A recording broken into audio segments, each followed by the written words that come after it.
Felsefe tarihinin en önemli isimlerinden olan Platon, birçok bilim dalındaki tartışmaların temelini oluşturmuş ve bu alanlarda bir aydınlanma meydana getirmiştir.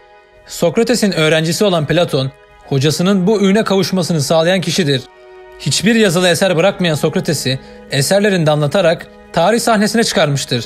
Soylu bir aileden gelen filozof, aynı zamanda günümüzdeki üniversitelerin ilk örneğini akademi olarak meydana getirmiştir. Birçok konuda aydınlatıcı fikirleri bulunan Platon'un önemli görüşlerinden biri de ideal devlet düşüncesidir. Devlet isimli kitabında kendi hayali devletini kurmuş ve ideal devletin nasıl olması gerektiğini söylemiştir. Platon'un eseri toplumun birbiriyle daha iyi dayanışması, daha anlayışlı olması ve birbirine erdemli bir şekilde davranarak mutlu ve huzurlu bir şekilde yaşamasını hayal etmiştir. Felsefesinde devleti insana benzeten Platon, devletin insanın büyümüş hali olduğu görüşündedir. Bu devlette insanlar 3 sınıfa ayrılmıştır: çalışanlar, bekçiler ve yöneticiler. İşçi sınıfının görevi çalışıp üreterek maddi ihtiyaçları karşılamaktır.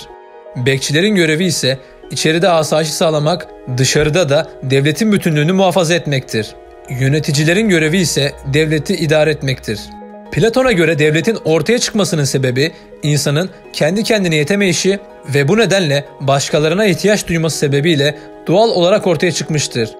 Bu ihtiyaç duyma esasen olumlu bir şeydir. İdeal devlette bir insanın her işten anlamasına gerek yoktur.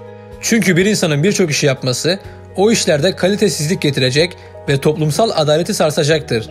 Platon'a göre kim ne için yaratılmışsa o işi en iyi şekilde yapmalı ve diğer işlere karışmamalıdır.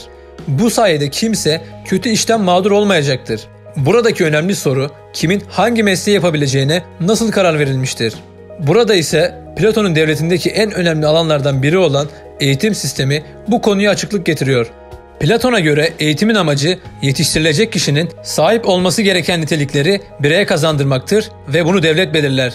Fakat eğitim sadece öğrenmek değildir. İdeal devlette eğitimin amaçlarından biri de aynı zamanda bireylerin arzularına eğitmektir.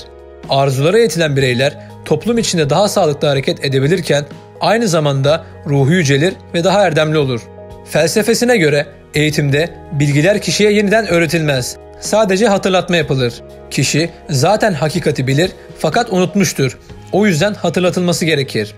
Totaliter bir eğitim düşüncesi benimseyen filozofun anlayışına göre çocuklar doğduktan hemen sonra devletin eline verilmeli ve ailesi ile ilişkisi kesilmelidir. Çünkü ailesi onu etkileyebileceği ve çocuğun yanlış eğitileceği düşünülmektedir.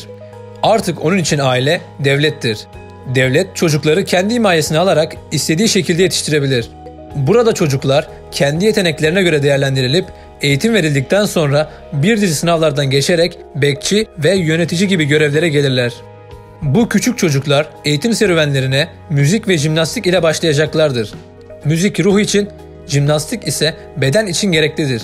Birinin diğerinden daha üstün olması durumunda dengesizlik meydana gelir. Bu yüzden ikisine de aynı ehemmiyet gösterilmelidir.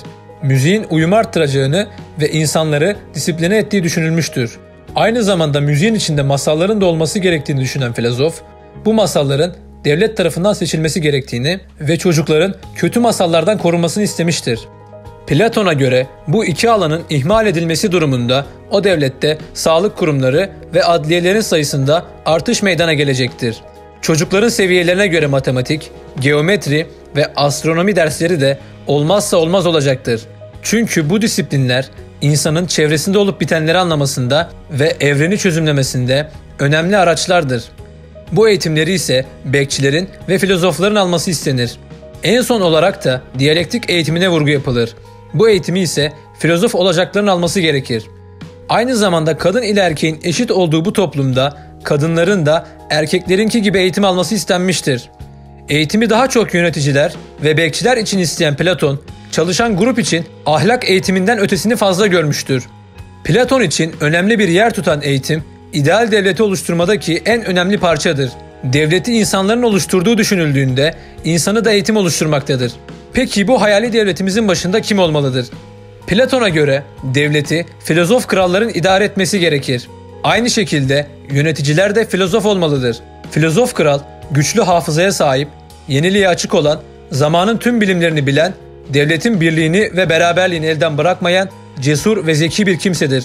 Böyle bir lider olan devlette barış, huzur ve adalet eksik olmayacaktır. O yüzden Platon, filozoflar kral olmadıkça veyahut krallar filozof olmadıkça devlet asla ideal bir devlet olamayacaktır der. Bu devlet için Platon'un en çarpıcı görüşleri ise sanat hakkında olmuştur. Bu dünyayı bir taklit olarak gören filozof, sanatı ise taklidin taklidi olarak isimlendirmiştir.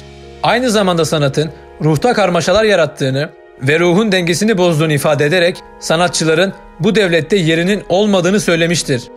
Ancak ve ancak bunların devlet tarafından seçilerek toplumu bölen, insanı kötüye sevk eden ve halkın değerlerini küçülten şeylerin sansürlenerek yayınlanmasını uygun bulmuştur. Platon için önemli olan eserlerin halkın yararına olmasıdır. Kendi hayallerindekileri ideal devlette şekillendiren Platon, ilerleyen yıllarda yazdığı Yasalar kitabında bu düzenin uygulanmasının zor olduğunu belirtir. Ancak doğruluğundan şüphe duymaz.